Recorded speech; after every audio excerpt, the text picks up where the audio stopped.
Olá, bom dia, boa tarde ou boa noite para você que mais uma vez está conosco em mais um estudo do Apocalipse versículo por versículo. Hoje nós estaremos estudando o capítulo 1 do livro do Apocalipse e os versículos são o 9 e o 10. Estes dois versículos tratam do assunto da visão que João teve sobre Cristo glorificado. Hoje nós estamos iniciando este assunto da visão do nosso irmão a respeito do Senhor Jesus em sua glória, e nos próximos estudos nós estaremos dando mais detalhes sobre esta extraordinária e primeira visão que o apóstolo de Cristo, João, teve do Senhor glorificado. Portanto, em sua casa, pegue a sua Bíblia, a Palavra de Deus, e vamos juntos estudarmos o capítulo 1, os versículos 9 e 10. Então, vamos dar início ao nosso estudo, lendo o versículo 9 desse capítulo 1. E a Palavra de Deus, ela nos diz assim: Eu, João, irmão vosso, e companheiro na tribulação, no reino e na perseverança em Jesus, achei-me na ilha chamada Patmos por causa da palavra de Deus e do testemunho de Jesus. João, conhecido na Bíblia como o discípulo amado, veio a se tornar um apóstolo de Cristo, porque andou com Cristo e foi chamado pelo Senhor para esta função de apóstolo.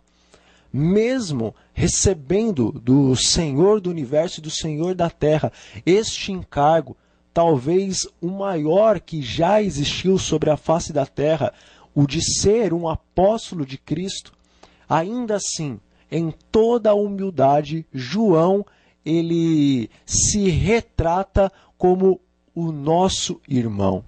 Ele não se coloca nem acima nem abaixo, mas em pé de igualdade.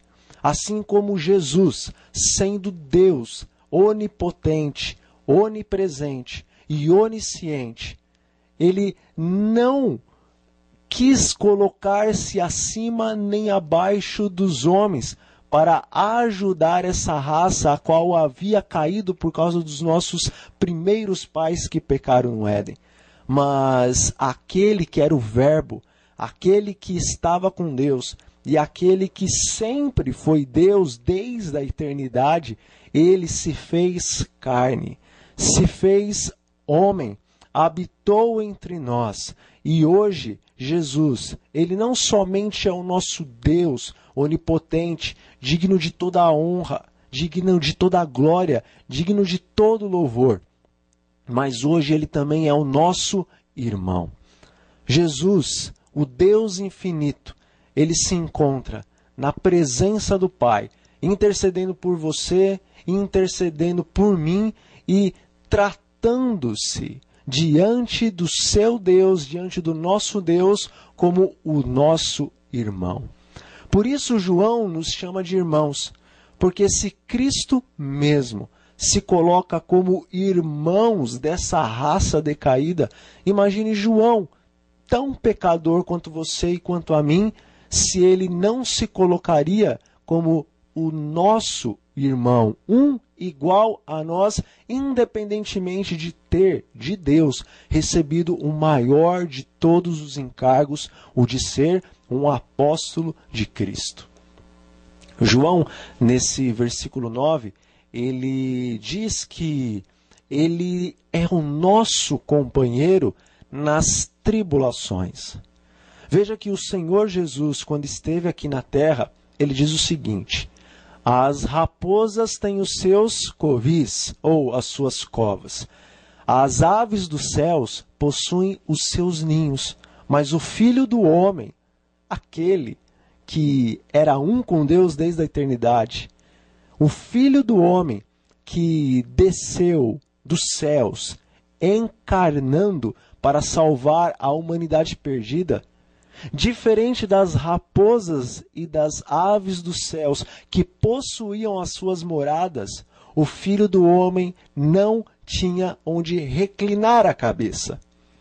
E se Jesus passou por aflições, por tribulações, por decepções, certamente os seus filhos, os seus seguidores, os seus apóstolos também deveriam passar por aflições semelhantes. Jesus certa vez disse que neste mundo nós teremos aflições. Deveríamos sim ter bom ânimo, porque ele venceu o mundo. Sendo que ele venceu o mundo, em Cristo somos mais do que vencedores, e nós também venceríamos o mundo, mas não no mundo. É bem verdade que o Senhor Deus, em sua onisciência, ele pode chamar alguns homens para serem semelhantes a Salomão. Todavia, não devemos nos esquecer que ele pode chamar outros para serem semelhantes a Pedro e a João, que não tinham nem prata nem ouro, mas o que eles tinham, que era o poder do Espírito Santo conferido pelo Deus o Pai por causa da graça de Cristo. Este poder, que era o poder do próprio amor agindo dentro deles, este João, Pedro e os demais apóstolos compartilhavam com todos aqueles que estivessem dispostos a receber. Portanto, João, sendo apóstolo de Cristo, ele passou por tribulações. Da mesma forma, você e eu passaremos por tribulações. Todavia, Jesus fez a promessa aos seus apóstolos: eis que estou convosco todos os dias. E esta promessa se dirige também a você e a mim, pois ele completa a frase dizendo: todos os dias até a consumação dos séculos. Nós somos aqueles que estão vivendo na última geração, nos últimos instantes da história de pecado sobre a face da terra, antes que o Senhor apareça nos céus com todos os seus anjos em sua glória e na glória do seu Pai, para resgatar aqueles que, desde o Éden perdido, aqueles como Adão e Eva e o próprio Abel, o primeiro dos mártires, creram que um dia o Senhor haveria de resgatar todos aqueles que se arrependessem e crescem que em seu sangue há salvação. Mas João ele também nos diz que ele é o nosso companheiro no reino. Que reino é este?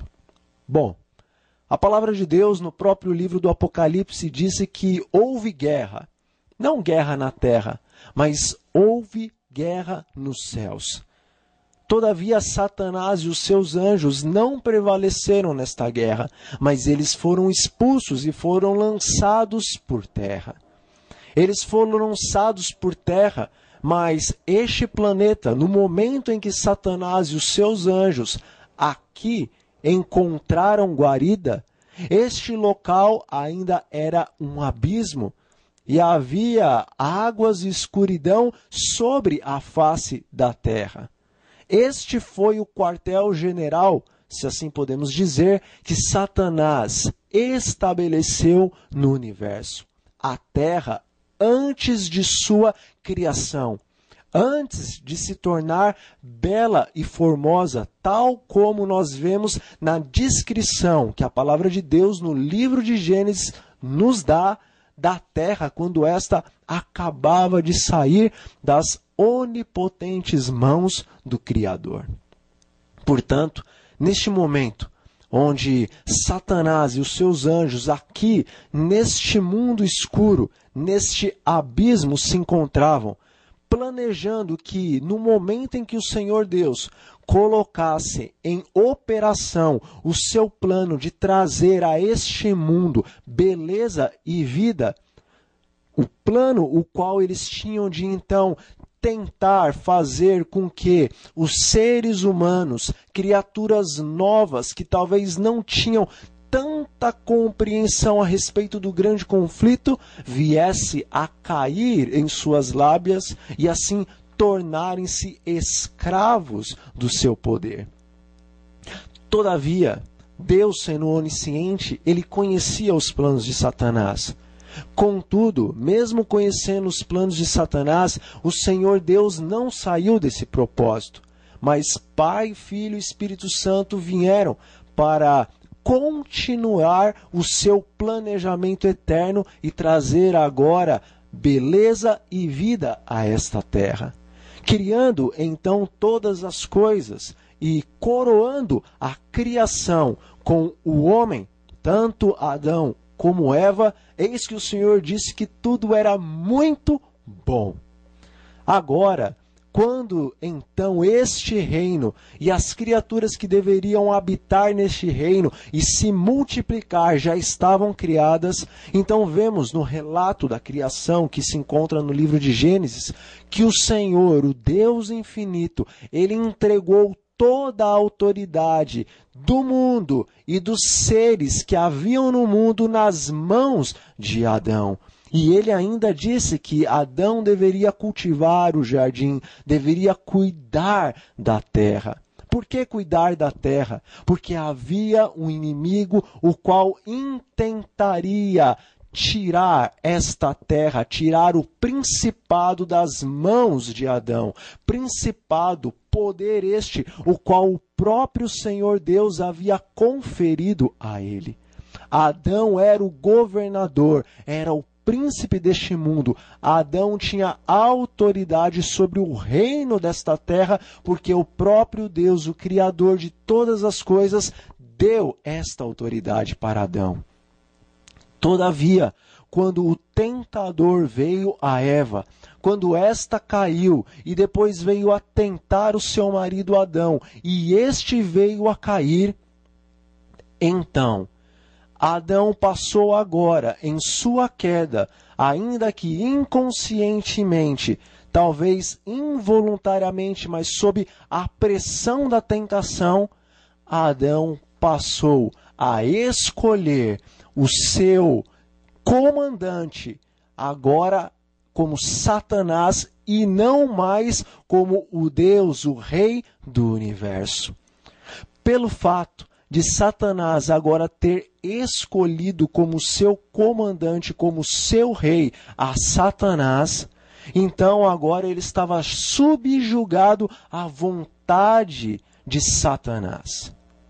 Deus, sendo o Rei do universo e sendo o amor, então ele estabeleceu esta terra e ele decidiu dividir o seu reinado com o seu filho, Adão, e colocou a este como príncipe. Todo rei tem autoridade sobre o reino. Todavia, todo rei bom, ele divide o seu reino com os seus súditos, fazendo deles sacerdotes e fazendo deles também príncipes para que possam reinar juntamente com ele e também servi-lo em todas as coisas que lhe são agradáveis e necessárias. Todavia, Adão, pecando, ele colocou agora sua vida nas mãos do rei, mas do rei mau, Satanás. Satanás, sendo um rei mau, ele tem em seu coração a tirania. E pelo fato de ter em seu coração a tirania, em vez de dar liberdade para que os seus súditos possam crescer e ter felicidade, ele escraviza os seus súditos. E tudo aquilo que os súditos poderiam conseguir com o trabalho de suas mãos, Satanás rouba. Portanto, agora, Adão, colocando-se sob o governo de Satanás, então o rei da maldade, o grande e primeiro enganador, ele decidiu tomar da mão de seu súdito, Adão, aquilo que o rei do universo havia lhe dado, que era a terra e todos os seus domínios. Por isso, neste momento, Satanás, ele passou a ser o príncipe deste mundo, e o reino deste mundo tornou-se por usurpação, por roubo, por fraude, por furto, a ser de Satanás. É por isso que no livro de Jó nós vemos que em determinado momento o Senhor Deus chamou os seus filhos, não os filhos da terra, os seus filhos, os quais eles têm em toda a face do universo, para estarem ali em sua presença. E nós vemos que Satanás, ele também adentrou àquele lugar, o qual o Senhor estava se reunindo com todos aqueles grandes e poderosos do universo. E quando o Senhor fez a pergunta a Satanás, de onde vens? Ele respondeu, de rodear a terra e de passear por ela. Era para Adão estar ali na presença de Deus, respondendo, eu venho da terra, venho de passear por ela. Porque a princípio Adão era o príncipe deste mundo, mas agora que o governo do mundo foi entregue nas mãos de Satanás, Satanás se tornou o príncipe deste mundo. E então nas reuniões, nos concílios eternos, quem era que representava a terra, infelizmente veio a ser o príncipe da maldade, Satanás. Portanto, por longos 4.000 anos, após o pecado, esta terra passou a ser o reinado de Satanás. Por isso, nós vemos na palavra de Deus, no livro de João, no capítulo 12, no versículo 31, que Jesus ele diz o seguinte, que aí vem o príncipe deste mundo. Mas ele diz que o príncipe deste mundo haveria agora de ser expulso do seu trono, expulso do seu status de principado e de potestade desta terra, porque o Senhor Jesus, ele veio em forma de homem como o segundo Adão. Ele veio como segundo Adão para vencer neste grande conflito contra Satanás e as suas hostes da maldade. E vencendo neste grande conflito, então aquilo que foi roubado das mãos de Adão, que é o reino deste mundo, Jesus estaria agora tomando novamente essa autoridade nas mãos de Satanás. E agora este reino passaria a ser novamente do Senhor Jesus, e o Senhor Jesus novamente devolveria este reino para os seus filhinhos, pois está escrito que os mansos herdarão a terra. Sim, novamente os filhos de Deus terão o privilégio de serem príncipes sobre esse planeta e poderão mais uma vez ter o reinado como a sua herança, a qual foi dada por Deus. Contudo, João, ele também nos diz que era o nosso companheiro na perseverança. João era apóstolo. Tinha como codinome o amado de Cristo. Mas ainda assim, se porventura João não perseverasse até o fim, então a coroa da vida, a qual o justo juiz dará a todos aqueles que o amam, esta coroa poderia ser tirada de João e passada a outro, porque o Senhor, ele não tem prazer, ele não se agrada naqueles que, mesmo tendo lutado a sua vida inteira e chegando ao final de sua vida, decidem-se voltar atrás e rebelar-se contra o Senhor, e rebelar-se contra a sua lei, e rebelar-se contra o seu santo e perfeito governo. Portanto, João, sendo apóstolo de Cristo, ele deveria perseverar. Portanto, meu irmão e minha irmã, meu amigo e minha amiga, não desista, não esmoreça, persevere nos caminhos de Deus, persevere na fé. Está chegando a hora, na verdade já chegou e a hora é agora. Estamos vivendo a última geração. As profecias nos mostram que este é o tempo. Os sinais nos mostram que não passará estes nossos dias sem que o Senhor apareça em toda a sua glória para resgatar os seus escolhidos. Portanto, persevere, peça a Deus o verdadeiro batismo do Espírito Santo, e o Deus Espírito Santo descerá em sua onipresença sobre a sua vida e encherá a sua vida do poder de Deus, a fim de que você possa continuar a sua caminhada e a fim de que você possa ser um testemunho poderosíssimo nas mãos de Deus, para então pregar o evangelho do reino a toda língua, a toda tribo, a toda raça, a toda nação, para que assim venha o fim. Bom, vamos continuar em nosso estudo, e o nosso irmão João, ele também diz o seguinte: achei-me na ilha de Pátimos, por causa da palavra de Deus e do testemunho de Jesus. João, de acordo com os relatos históricos, de acordo com os historiadores daquela época, João, em dado momento, ele foi pego pelas autoridades romanas e ele foi lançado em um caldeirão de óleo fervente por conta da palavra de Deus e por conta do testemunho de Jesus.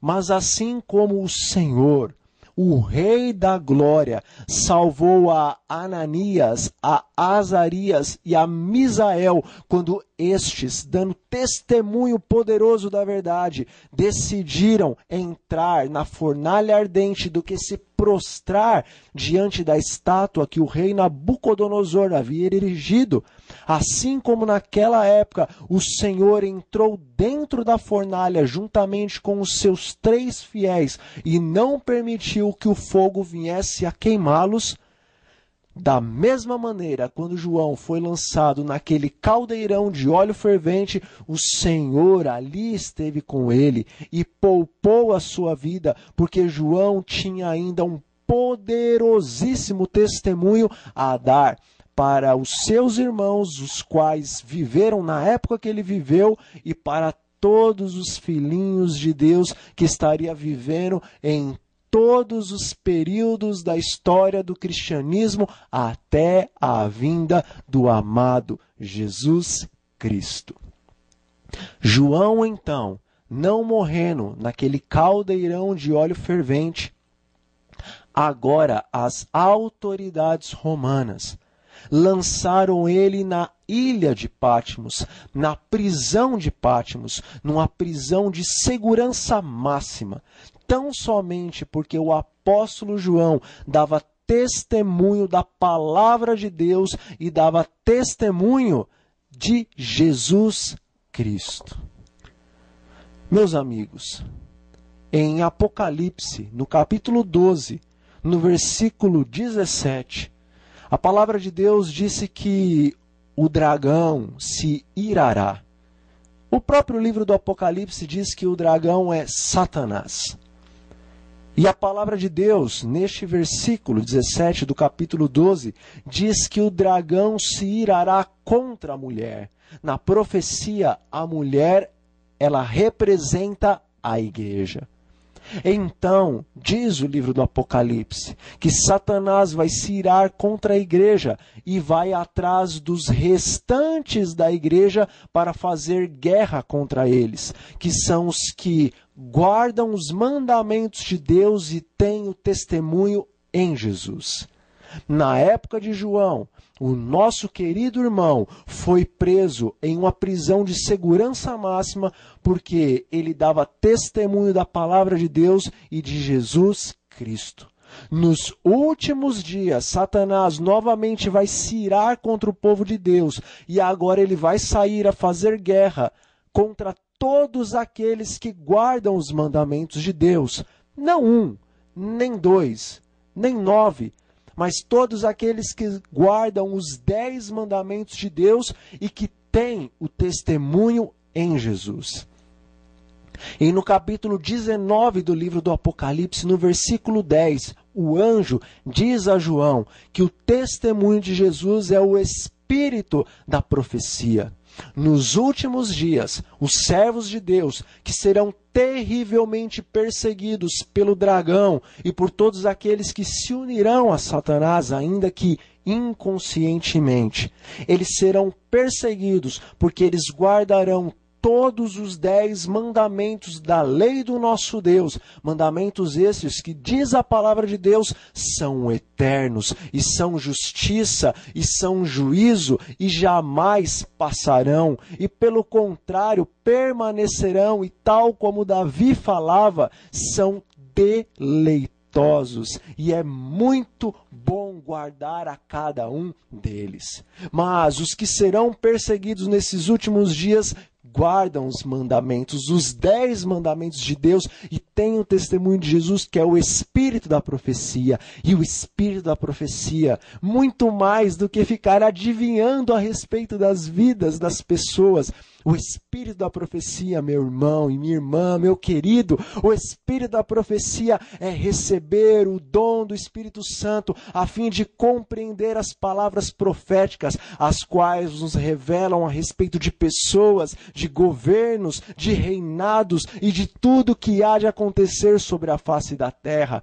Quando as pessoas ouvirem a palavra da profecia, quando as pessoas compreenderem que as palavras proféticas estão falando contra elas, então elas se revoltarão, porque elas não desejarão arrepender-se dos seus pecados, humilhar-se na presença de Deus, para também receber o Espírito Santo e sair a dar um testemunho a respeito da verdade. Porque Pedro disse: arrependei-vos cada um de vós e sede batizados, para que então seus pecados sejam apagados, e então recebam o dom do Espírito Santo. Porque esta promessa era para os judeus, e essa promessa é para você, essa promessa é para mim, e essa promessa é para todos os que creem. Mas nem todos vão aceitar o dom do Espírito Santo e a graça de Cristo.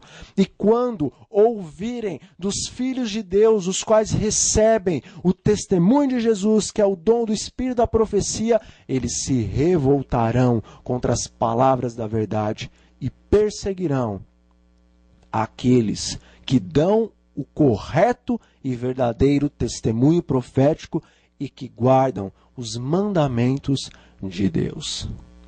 Vamos então ao versículo 11. E a palavra do Senhor nos diz assim. Ou melhor, versículo 10. Achei-me em espírito no dia do Senhor, e ouvi por detrás de mim grande voz como de trombeta. Achei-me em espírito. No livro de Atos, no capítulo 10, no versículo 10 e 17, nós vemos que o apóstolo Pedro, primeiramente, no versículo 10 do capítulo 10, ele disse que ele teve um êxtase, palavra até estranhamente usada nos nossos dias.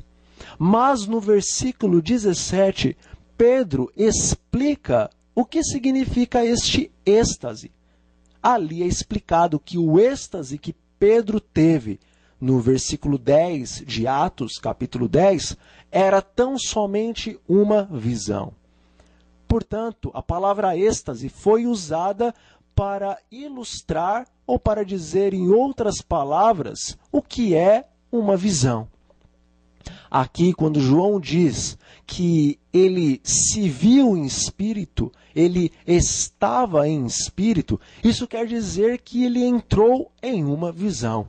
Algumas traduções da Bíblia e muitos pastores, bispos, padres e outras pessoas que pregam a palavra da profecia compreendem que João, neste versículo 10 do capítulo 1 do livro do Apocalipse, ele está dizendo a respeito de uma visão que ele teve. Não quer dizer aqui que João saiu do seu corpo e o seu espírito foi para algum lugar longínquo. Não, isso tão somente está dizendo que João, neste momento, recebeu uma visão de Deus.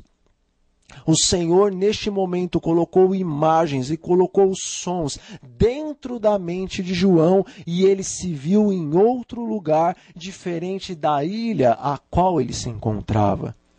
Todavia, João diz que ele se viu em espírito, ele estava em êxtase, ele teve esta visão no dia do Senhor. A palavra de Deus, no livro de Mateus, no capítulo 12, no versículo 8, diz o seguinte: porque o Filho do Homem é Senhor do sábado. Em todo o Antigo Testamento e no Novo Testamento, a palavra de Deus é muito clara em dizer que o dia do Senhor é o sábado do quarto mandamento. A palavra de Deus nunca mudou esse dia. Todavia, no Novo Testamento, de uma maneira toda especial, o nosso Senhor Jesus, que é o Senhor do sábado, porque Ele também criou o sábado, Ele ensinou como guardar este santo dia, como observar o seu santo dia. Porque por muito tempo os homens buscaram guardar o mandamento segundo a lei do Senhor. Todavia, quando o povo de Israel foi levado cativo para a cidade de Babilônia, ali os anciãos do povo, eles decidiram formar agora tradições, as quais ajudariam o povo a não se esquecer da vida que eles levavam em seu antigo reino, do qual eles foram agora tirados, pois viraram escravos dos caldeus, viraram escravos dos babilônios. Agora na cidade de Babilônia, na terra de Babilônia, os anciãos eles formam a tradição dos anciãos. A tradição dos anciões tem diversas obrigações e coisas tão difíceis que se tornaram um fardo na vida do povo de Deus.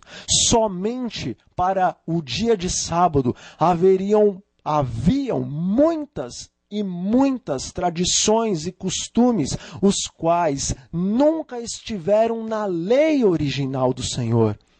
Portanto, quando Jesus veio aqui na terra e os fariseus, os saduceus e os líderes da igreja diziam que Jesus e seus discípulos desrespeitavam as tradições dos anciãos com relação ao sábado, Jesus ele não estava transgredindo coisa alguma, porque Jesus e os seus discípulos, eles seguiam não a tradição dos anciãos, mas eles seguiam a lei de Deus, e de acordo com que o Senhor Deus havia estabelecido em seus 10 mandamentos, e até o momento, pelo fato de que Jesus ainda não havia morrido, de acordo com que Deus tinha também estabelecido pela lei mosaica, pela lei de Moisés, era justamente desta maneira que Cristo e seus discípulos guardavam o sábado, mas eles nunca observaram a tradição que foi feita pelos anciãos. Quando Jesus foi pendurado na cruz do Calvário, então o tipo encontrou o antítipo. Aquilo que na lei de Moisés era tão somente uma sombra, uma ilustração do que haveria de acontecer no momento em que Jesus Cristo fosse crucificado, teve fim. Todavia, a lei dos 10 mandamentos, diz o Senhor Jesus, passará o céu e a terra, mas as minhas palavras, a minha lei não passará, nenhum tio, nenhum jota, nenhum i, nenhuma vírgula, coisa alguma passará da santa lei de Deus. O apóstolo Pedro, ele diz que o dia em que os céus e os elementos passarão é o dia do glorioso retorno de Jesus a esta terra. Jesus ainda não voltou, os céus e a terra ainda não passaram, por isso nenhum jota, nenhum i da lei dos 10 mandamentos passou, por isso o santo sábado, dia deleitoso do Senhor, continua vigorando. Somente no ano 321 que o sábado deixou de ser observado pelos discípulos de Cristo, porque no ano 321 da nossa era cristã, o imperador romano Constantino, por sua vontade própria, ele decidiu fazer um decreto de que todos aqueles que fizessem parte do seu império e todos os cristãos deviam agora, em vez do sábado, passar a observar o dia do domingo. A própria Igreja Católica Apostólica Romana, ela declara em seus escritos que o dia de sábado foi mudado, foi alterado pelo poder da Igreja, pelo poder dos homens, e não porque eles receberam alguma ordem de Deus. Portanto, o quarto mandamento, o qual ordena que você e eu santifiquemos o dia que, no Éden, antes do pecado, o Senhor Deus disse que nós deveríamos neste descansar, porque Ele havia abençoado e separado, santificado para fins sagrados, para fins santos, o dia do sábado. Ele continua até hoje vigorando, pois ele não foi mudado por Deus, foi mudado por homens. Esta visão de João, esta primeira visão, ela foi dada no dia do sábado, também porque o Senhor sabia que este dia, este mandamento, haveria de ser pisado a pés. E haveria de entrar esta falsa doutrina na abundância desse dia dentro da igreja de Deus. Por isso o Senhor também, em sua onisciência, concedeu que a primeira visão de João fosse nesse dia e que ele relatasse que a sua primeira visão ocorreu no dia do Senhor. Vamos adiante. Bom, e ouvi por detrás de mim grande voz como voz de trombeta. Ouvi por detrás de mim. Alguém lembra de Isaías, capítulo 30, versículo 21? Vamos refrescar a nossa mente. A palavra de Deus em Isaías, capítulo 30, versículo 21, nos diz assim: quando desviares o teu pé para a direita ou para a esquerda, ouvirá por detrás de ti uma voz a dizer: este é o caminho, andai por ele. O Senhor aqui está fazendo referência ao que o profeta Isaías havia visto. A voz que falava por detrás de Isaías estava mostrando que haviam 3 caminhos que iam levar para 2 lugares. O caminho da direita é o caminho do liberalismo religioso, que leva à perdição. O caminho da esquerda é o caminho do fanatismo religioso, que também leva à perdição.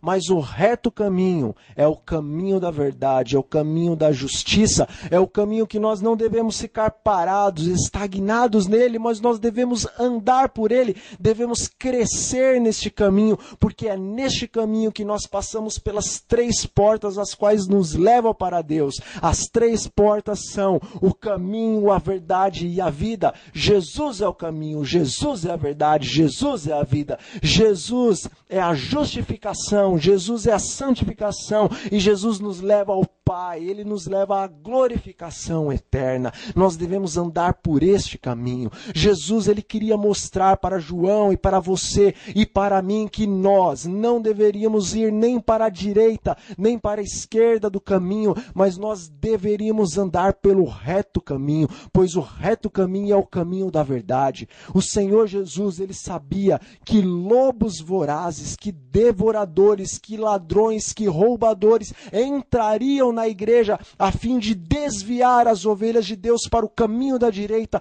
e para o caminho da esquerda. Mas o Senhor aqui está nos ajudando a compreender que há um reto caminho para você, há um reto caminho para mim, o caminho da justiça, o caminho da salvação pela fé, não pelas obras, mas sim o caminho que todos aqueles que creem no Senhor Jesus por intermédio da fé, obedecem aos seus mandamentos e mostram através de suas obras que eles têm fé no Filho do Homem.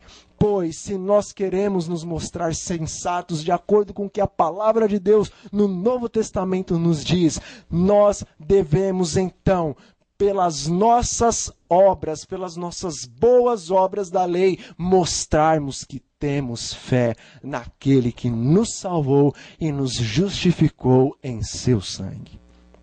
Mas vamos ao final, então, deste versículo e ao final do nosso estudo, e a palavra de Deus nos diz assim: João ouviu uma grande voz, como de trombeta, a falar com ele. Porque a voz de Cristo aqui era uma grande voz e uma voz semelhante à trombeta? João, ele conhecia muito bem os toques das trombetas que ocorriam em Israel. Em Números, no capítulo 10, versículo 2, nós vemos que ali existia o toque da trombeta para a convocação do povo de Israel. E também havia o toque da trombeta para a partida do povo, quando ele deveria então desmontar o seu acampamento e sair para um novo lugar, o qual o Senhor havia de mostrar a eles, pois o Senhor ia adiante deles numa nuvem durante o dia, numa nuvem de água, e durante a noite ele ia numa coluna de fogo para guiar e para proteger pelo dia e pela noite o seu povo. Mas também em Números, no capítulo 10, no versículo 18, havia a trombeta que era tocada para as festas dos israelitas. Também havia a trombeta que era tocada para as solenidades dos israelitas. E também havia a trombeta que era tocada para um novo ciclo, para o início de um novo mês em Israel. Mas ainda há mais toques de trombetas. Em Números, no capítulo 31, versículo 6, há o toque da trombeta para rebate. O toque da trombeta para a guerra ou para a calamidade, para aquilo que era inesperado, mas viria como uma forte tormenta e como um enorme tsunami sobre o povo ou sobre alguma outra nação. E por fim, em Levíticos capítulo 10, versículo 9, havia o toque da trombeta do juízo. Por isso, no livro do Apocalipse, a voz do Senhor Jesus aqui, nessa primeira visão, ela é ouvida por João como uma grande voz de trombeta. Porque o Senhor Jesus, no livro do Apocalipse, ele tinha coisas extraordinárias para mostrar, para revelar para você e para mim. Na voz de Cristo, através do Apocalipse, todas as trombetas estão reunidas. A trombeta que falava a respeito da convocação. O Senhor está juntando um povo, um remanescente para os últimos dias, a fim de dar as 3 mensagens angelicais do Apocalipse capítulo 14, para que então este evangelho do reino chegue a toda tribo, a toda língua, a toda raça, a toda nação, para que então venha o fim. O Senhor Jesus também, na profecia, no livro do Apocalipse, ele está tocando a trombeta, a qual diz que o povo deve levantar o seu acampamento e deve ir para o lugar onde o Senhor está nos mostrando. O nosso mundo, o teu mundo, o meu mundo, o mundo dos filhos de Deus, o mundo dos servos de Deus não é aqui. Nós estamos aqui acampando, nós estamos aqui de passagem. Nós somos aqui neste mundo como Abraão, que viveu na terra da promessa em tendas, mas ele não, naquele momento em que vivia, não alcançou a promessa de realmente ter a terra em suas mãos, ter a terra em sua posse. Ele viveu como peregrino em tendas na terra da promessa. Isso acontece com você, isso acontece comigo. Nós vivemos como peregrinos nessa terra. Nós estamos só de passagem, estamos só de acampamento, mas chegou a hora em que o Senhor toca a trombeta e fala: prepara as suas coisas, pois nós estamos de partida, nós vamos sair daqui para o local o qual eu tenho preparado para vocês. E depois de 1000 anos, então, essa terra será renovada e ela será então dada por possessão a Abraão e a todos os seus filhos, quer carnais, quer espirituais, pois verdadeiramente os filhos de Abraão, os filhos da circuncisão, não são aqueles que são por sangue, mas são aqueles que são no coração e na mente, segundo a palavra de Deus no Novo Testamento nos diz. Mas o Senhor no Apocalipse, ele também está dando o toque da trombeta que fala a respeito das festas, pois no novo céu e futuramente na nova terra que o Senhor há de fazer, nós estaremos na presença do Senhor para todo sempre e nós poderemos participar então na chegada, na cidade gloriosa das bodas do Cordeiro, da grande festa, o qual o Senhor Deus Pai, Filho e Espírito Santo oferecerão para todos aqueles que amaram o nome de Jesus e amaram a volta do Salvador. A trombeta da solenidade, porque nós viveremos na presença de um Deus que é santo e de um Deus que é santíssimo. A trombeta também de um novo ciclo, pois nascerá um novo dia, um dia glorioso para você, um dia glorioso para mim, um dia glorioso para todos aqueles que suspiram pela volta do Senhor Jesus. Maranata! Ora vem, Senhor Jesus, para estabelecer um novo reino, um reino de glória, um reino de luz, o qual os santos do Senhor habitarão na presença do Deus Todo-Poderoso.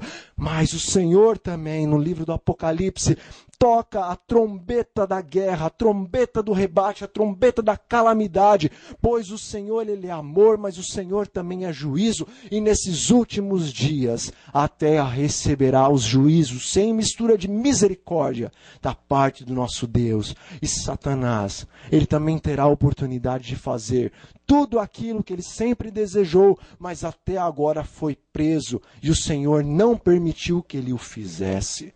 Também no livro do Apocalipse, a trombeta que fala a respeito do juízo, porque haverá um dia em que tudo aquilo que foi feito às escondidas e até no coração há de ser revelado, há de ser levado a juízo, e todos aqueles que não se arrependerem, não forem batizados, não aceitarem a salvação que há em Cristo Jesus, estes receberão a condenação, a qual está registrada no livro do Apocalipse, no capítulo 20, no versículo 14. Então a morte e o inferno foram lançados para dentro do lago de fogo. Esta é a segunda morte, o lago de fogo. Versículo 15. E, se alguém não foi achado inscrito no livro da vida, esse foi lançado para dentro do lago de fogo. Meu amigo e minha amiga, meu irmão e minha irmã, chegou a hora e o Senhor nos faz um convite. Aceitemos a sua graça para que a sua justiça e o seu juízo que se aproximem não nos peguem de surpresa. Jesus vem logo. Estais vós prontos? Convido a você, meu irmão e minha irmã, para fechar os seus olhos, curvar a sua fronte, para juntos falarmos com o nosso Deus. Oremos. Senhor nosso Deus e nosso Pai, louvado seja o teu nome desde agora e para todo o sempre. Senhor, nós entregamos as nossas vidas em tuas mãos.